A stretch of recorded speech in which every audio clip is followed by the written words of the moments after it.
Welcome back ulit sa ating mga kasda dyan. So yan, tayo pinapasalamat sa lahat ng mga subscriber dyan na walang sawang sumusuporta sa YouTube channel, no? So sa hindi pa nakapag-subscribe ng YouTube channel, subscribe na po kayo at nito yung notification bell para update sa mga bagong video. So ngayon mga kasda, tayo po ay mangunguha ng beta mga kasda, no? So nandito yung ating mga beta mga kasda, oh. Maliit pa kasi yung nilagay natin. So sobrang bilis pala lumaki yung mga beta mga kasda pag nasa malaki yung paglagyan mga kasda, no? Kagaya niyan mga kasda, may mga beta tayo nilagay dyan. Ang problema mga kasda, malakas na kasi kumain ng mga fry ng ating rubinos, kaya yung iba kukunin na din natin mga kasda, no? At atin ding ibinta sa ating store. So yan basta, no, samahan nyo ako at kukunin po natin. Siyempre yung dala natin mga kasda, yung may dala po tayong yan, sibot mga kasda, no? At yung isa, pinapakain din natin, no? At pagkatapos ng kunin natin mga kasda, pakain din tayo ng ating mga lagang swordtail at saka may mga paradise gurami din tayo dito, no? So yan, samahan nyo ako ngayon mga kasda, magkukuha po tayo ng mga beta. Ito na mga kasda, no? Maghanap na po tayo ng mga beta dito. Yan mga kasda, maraming mga fry po tayo ng rubinos. Problema lang mga kasda, kinakain na ng beta. So yun, may nakita po tayong beta mga kasda. Giant po ito mga kasda, giant, pero hindi na pure kasi kinroast ko na kasi. Ito yung 1 month, magto 2 months pa ito mga kasda nung nilagay natin dito. Sobrang bilis talaga lumaki mga kasda. Kita nyo mga kasda. Yan, sobrang bilis lumaki. Hindi ko inasahan mga kasda na ganito nakalaki. Kaya kinakailangan na natin kunin para siyempre mas madami pa din yung matira sa ating mga fry. Ito mga kasda. So nasa ilang inches na ito. Yan, nasa mga 2 inches na yata yan. 2 buwan. So mabilis talaga lumaki mga kasda. May isa pa dito mga kasda. Yan. Beta din dito. Uy, danday. Mabilis lumangoy. Ito yung isa mga kasda. Madami kasi dito mga kasda. Hindi ko kasi inasahan mga kasda na mabubuhay ito. Dahil sobrang liit. Tapos sinalo lang po natin dito. Hindi kinain ng mga rubinos natin. Kaya yan, naging malaki na. At saka siyempre maibenta din natin. Ano ba yun mga kasda? Yun mga kasda, madami talaga dito mga kasda. Mabilis lumaki mga kasda dahil mabilis din kumain ng mga fry. Yan,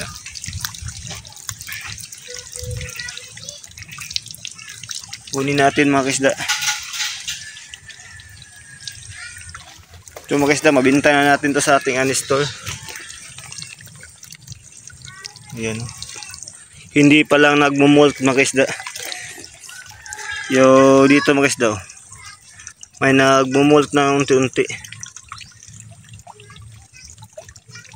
Ito.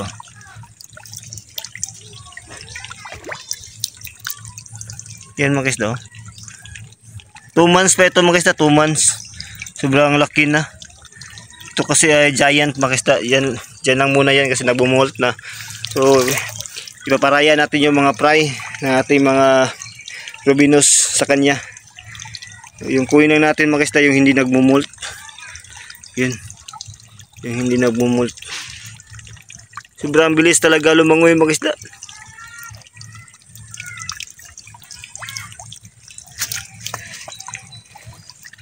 Doon tayo sa dulo. Maganda yung tubig mga kasda, ginanyan lang natin para medyo hindi kagad mag-cloudy o mag-clouds yung tubig dito dahil ngayon mga kasda palagi po tayo nagpi-feeds. Feeds yung pinapakain natin. Dito tayo maghanap mga kasda. Dito kasi yung kadalasan sa mga ganito mga kasda. Nakita nyo yung area mga kasda, hindi ko na nilinisan. No? Dahil maganda naman yung tubig at saka hindi masyado mainit. Hindi kasi kagaya nito mga kasda, tawag ito ay 70% lang. Pag once na mga rubinos yung ating ilagay, matamaan talaga yung mga dorsal nila mga isda, sobrang init. Kaya magkakaroon ng bubbles na magbabubbles yung kanyang mga dorsal. Kaya kinakailangan mga isda pag once na mga high pins or mga tawag natin si Binsword, kailangan talaga mga isda na may tawag tayo hindi masyadong mainit. So yun mga isda, may nakita po tayo doon. Sana ba yun? Yun mga isda, yun. Yan yung ating kunin lang muna mga isda, yung mga ganyang kulay. Oh. Hindi na bumuhold kasi. Ewan ko ba kung mag-bumuhold pa ito. Hindi na huli mga isda. Maraming mga pride pa naman, pero kailangan nating punan ng mga beta ito mga isda. Sayang. Uy, ano yun? Parang may halwan o dalag bang tawag dun, maliit. At kaya nagkakaroon ng halwan dito or dalag? Ano kaya? Mamayang gabi ko na lang yung kunin mga isda. So ito mga isda, oh. Parang nasa wild din talaga mga isda, no? May tawag dun, yung mga shrimp din tayo dito mga isda na nilagay, yung mga wild lang na shrimp dito po natin nilagay. Madami na mga isda yung ating mga shrimp na mga wild. Hanap tayo dito, marami kasi ito mga isda nandito lang. Huwag nating tawag ito yung biglain dahil baka tawag dun damage yung mga damo dito, at may para mga fern pa dito mga isda. Yan, dito lang muna tayo sa gilid, unti-unti lang natin yung kunin mga isda. Maghahanap tayo dito, mga rubinos po ito mga isda, mga rubinos.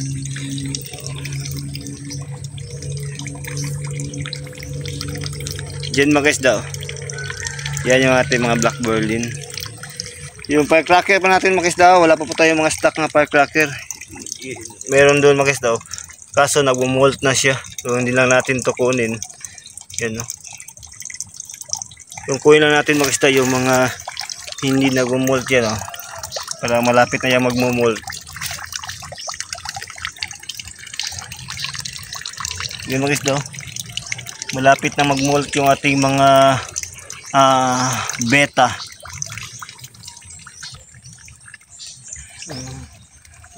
So ito lang yung area ko dito mga isda. Nakita nyo mga isda, okay na kailangan na din itong repairin, pero sa ngayon is sobrang busy pa, kaya yan. Sa mga nagpa-info sa atin about po sa mga firecracker, wala pa po tayong release talaga mga isda, dahil tayo po ay re-recover pa ng ating mga alagang isda. May gapi din tayong nilagay dito mga isda. Yung nilagay po natin dito, it's big blue. So yan, oh. Female po yan mga isda, oh. Ito yung isang beta mga isda, oh. Kaso padulong na malapit na din itong mag-molt, kaya ilang muna natin kunin. Ito pala mga isda, sobra talagang bilis lumaki pag malaki yung paglagyan ng mga beta. So yun, may nakita po tayo mga isda na hindi nagmo-molt o molt stage pang tawag dun. Saan ba yun? Yan, yan mga isda. Yan. Try po natin kunin mga isda. Oop. Yan. Tago pa mga isda. Tatago. Huli ka. Yan mga isda. Ito yung mga kunin natin mga isda. Taga kasi nag-molt mga isda, kaya kunin lang natin. Iwan ko ba kung ano mga klaseng beta ito. Yan mga isda. 2 months mga isda. Yan, nasa mga malapit na 3 inches. 2 inches na pala mga isda. Yan. Tatlo lang yung nahuli natin mga isda. Ano kaya ang pinagkabalahan ito? Uy, nakita na naman mga isda. Kaunti na lang ito yung mga breeder natin mga isda, no? Tayo pa ay nag-recovery sa ngayon ng ating mga alagang swordtail. Alam nyo naman mga isda. Yan. Ito yung ating mga swordtail mga kaisda, pinaparami pa natin kaya hindi pa tayo nag-release talaga mga kaisda. Ito po ay marami na din itong mga veiltail mga kaisda. Yan oh, mga veiltail po yan mga kaisda. Nakikita nyo. Sana mga kaisda no, tuloy na din yung ating pagparami nito. Ito yung chubby yung papakain natin sa kanila dito mga kaisda dahil kahapon nagpipids po tayo. O ngayon chubby naman sila mga kaisda. Tinamad na ako mga kaisda kaya hindi ko na lang nilinisan ito. Dapat kasi malinis talaga yung pinapakain natin, yung walang mga putik. Mga kaisda. At dito mga kaisda may mga kuhan din dito. Kailangan na din natin kunin dito yung mga parrot. Dahil may mga parrot tayo dito mga kaisda, yung mga blue polar parrot. So kailangan na natin kunin. Sana mga kaisda no, makaparami ulit tayo ng ating mga kuha-ko. At sana naintindihan po tayo ng ating mga kuha-BS dyan na tawag ito kung bakit hindi pa ako nag-release. Dahil kaunti pa talaga yung mga breeder ko natira mga kaisda. Ito hindi pa breeder ito mga kaisda, breeder size po ito. Yan mga kaisda. Dito mga kaisda dahil kahapon mga kaisda ito ay pinakain natin ng chubby. So ngayon mga kaisda hindi po sila magchuchubi. So ina-alternate po kasi natin mga kaisda. Hindi ko po talaga inaaraw-araw din yung mga pagpakain ng chubby peaks. Ito mga kaisda oh. Pakainin natin chubby dahil feeds po ito kahapon. Kala kasi mga kaisda chubby lahat yung pinapakain natin. Hindi chubby lahat yung pinapakain natin mga kaisda no. So, ito yung mga area natin mga kaisda. Dahil kahapon pala mga kaisda tawag ito yung naubusan ng Ocealis 1. Yung pinapakain kasi natin mga kaisda Ocealis 1 at saka Ocealis 0. So dahil naubusan ng Ocealis 0 mga kaisda, Ocealis 1. So proceed po tayo ngayon sa Ocealis 2. Ocealis 0 pala mga kaisda, yung 1 yung naubos. So ito tuloy kayo. So ito yun mga kaisda. Ito yung Ocealis 0. Ito yung pinapakain natin mga kaisda dahil may mga fry din kasi dito para makain nila.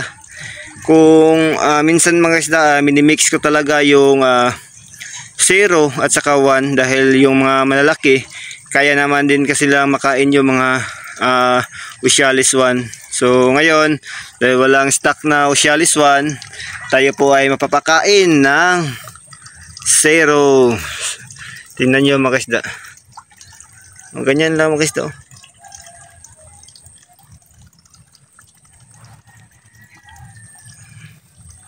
Ganyan lang kaliit yung ating pinapakain mga kaisda. Hindi talaga ako bibigay ng madami na pagkain sa kanila. Dito naman ulit tayo sa kabila mga kaisda. Ito yung ating mga mix na ito. Pero black Berlin talaga ito dati mga kaisda. Kaso lang hindi natin na separate. So yan, nagaganito. Mabilis lang ito mga kaisda at madali din kasi paramihin.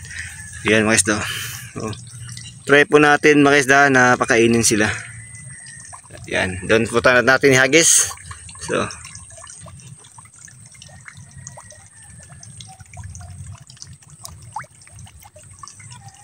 yan mga kaisda no.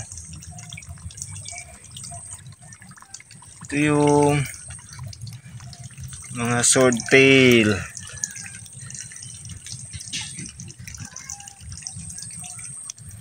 May goldfish din tayo pala dito mga kaisda, nilagay yun. Yung goldfish, magbe-breeding din kasi tayo mga kaisda, kaya yan mga kaliko yung kalikumur yung i-breeding natin mga kaisda. Siyempre may rancho din tayo na red white, atin din yung i-breeder at magbabalik din tayo sa goldfish mga kaisda dahil ito kasi yung mga malalakas na malakas benta ito sa ating store mga kaisda, kaya yan yung ating ilagay.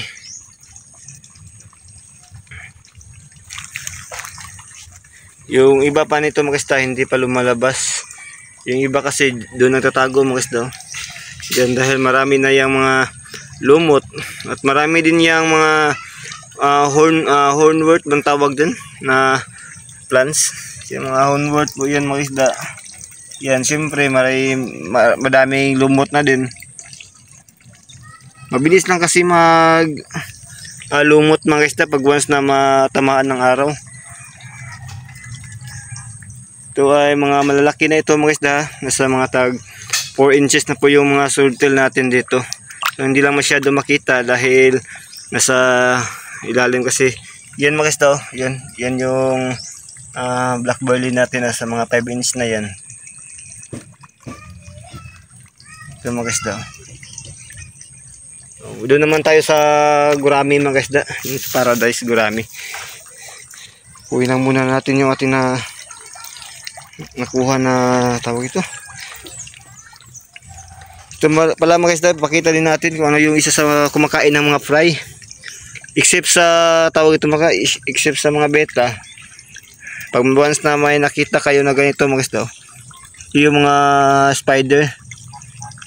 Yan yan yung mga spider na sa tubig. Malakas din to kumain mga isda, kaya yan na natin patayin yan mga isda.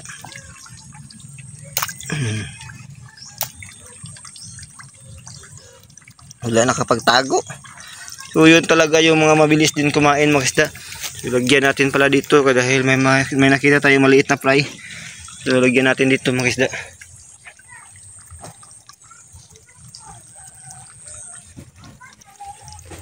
Sana mga isda maparami pa po natin yung ating mga swordtail ulit.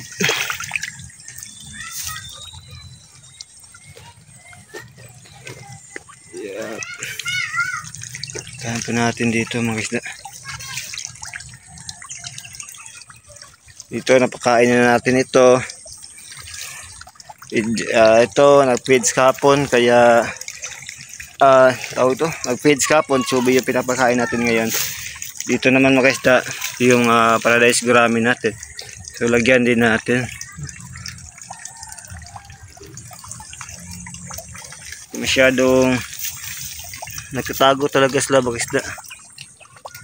Yan yung mga paradise gurami natin. At may halo din itong mga swordtail mga isda.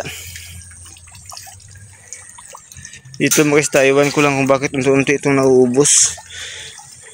Baka maatake na naman. Try po natin. Saan natin lagay po doon. Yan.